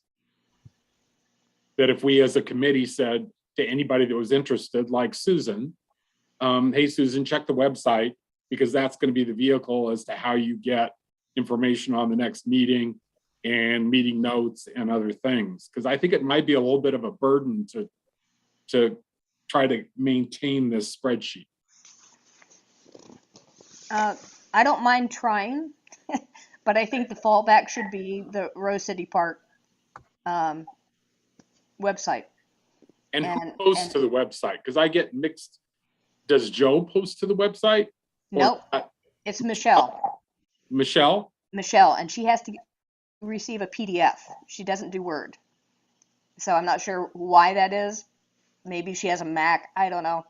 But she cannot post items if they're in the Word format. Yeah, I'm kind of with Kelly on this one, that as was discussed earlier tonight, it's hard to get notice out if we have 3, 4, 5 different ways. So fewer done well probably makes better sense to me than more done so-so. So one other thing that I'd like to ask, is there going to be a hot link on the website so that if I want to access, if I want to send something to you, that I can easily send a letter to you, an email to you. Because there was a problem earlier Yeah, you with can do my that trying to, now. that's, there is a that's link on fixed there. now. That's Okay, fixed. that's good. Yeah. Thanks for pointing that out. No, we needed to correct that. Okay. Are there any other items, new items from the committee members that needs to be discussed? Raymond Saul was there, and I forgot to put him on the agenda, so he must have ran out of time. But anyway, the committee should know that we sent a letter to the city engineer. We got a nice prompt response back from him. He delegated to 2 other people, and I heard back from both of those that they couldn't come to tonight's meeting, which was good because we were pretty busy. But they were going to consider coming to March's meeting. And just one other thing that they distributed was some calculations on the percentage of sidewalks that weren't developed in citywide and how many weren't developed in Rose City Park. So it was interesting, and I'll maybe forward that to the committee members just as an FYI, if I didn't already. Thank you. Just one thing that, as far as the golf course community day, nothing new on the trail, but the community day, they right now tentatively maybe January or July 31st. Very tentative. Okay, July Again, 31st. July 31st? Yes, very tentative. I think that's a Sunday. What is it?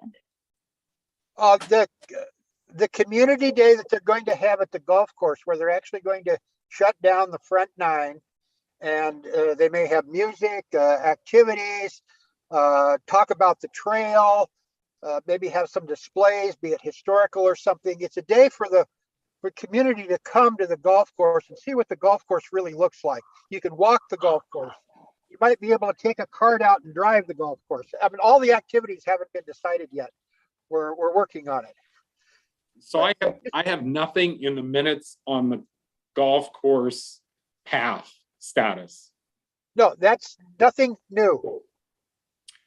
We're still waiting to hear from Metro. So nothing new. So Metro is coming up with. Metro is going, they've applied for a Metro grant. So nothing from Metro.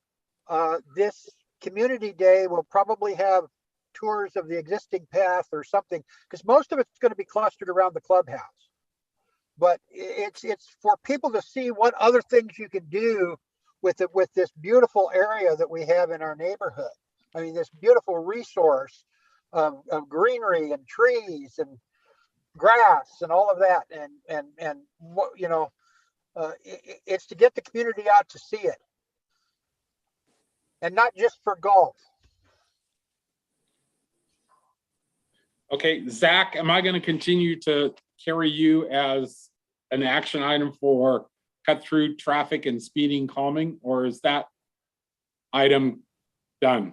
I would love for that to have some updates. I cannot get a peep out of Peabot, Hardesty, or Wheeler's office. So how about this?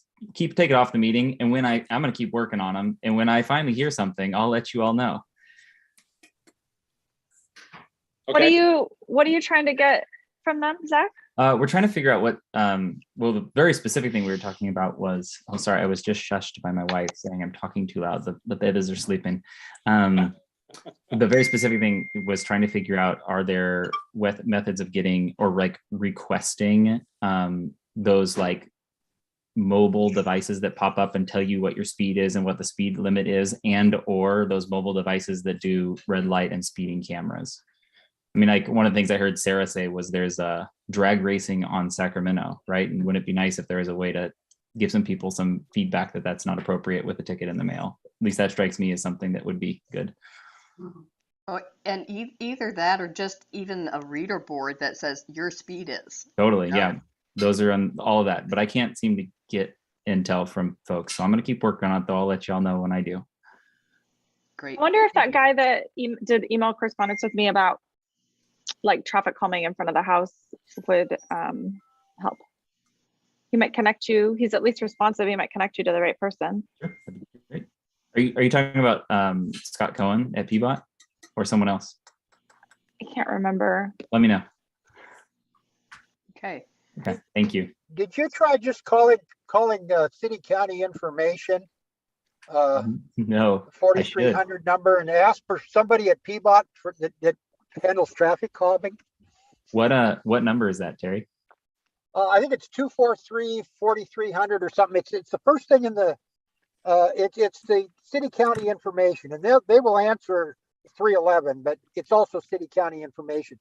And ask them if they can transfer you to PBOT, somebody that handles traffic calming. Awesome, I'll do it. Thank you. Okay, it is the bewitching hour of 9 o'clock. I would like to check in with members and see if there's any final topics that are burning that need to be covered and that we need to extend the meeting for. Zachary, I think it's 243-4000. You might want to look it up. I always have to. Okay.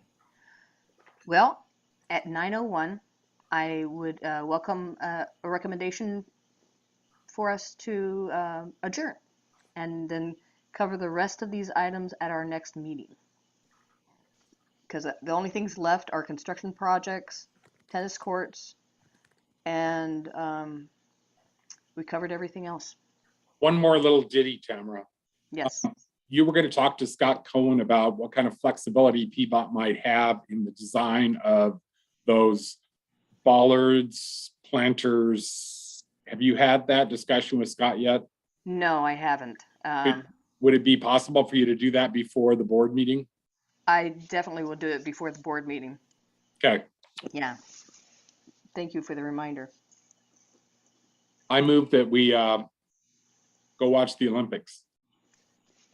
Yay! I'll second that. All those in favor say aye. Aye. Aye. Aye. Thank you, everyone. Bye, everybody. Good night. Zach, did you see what I wrote? I did. Thank you.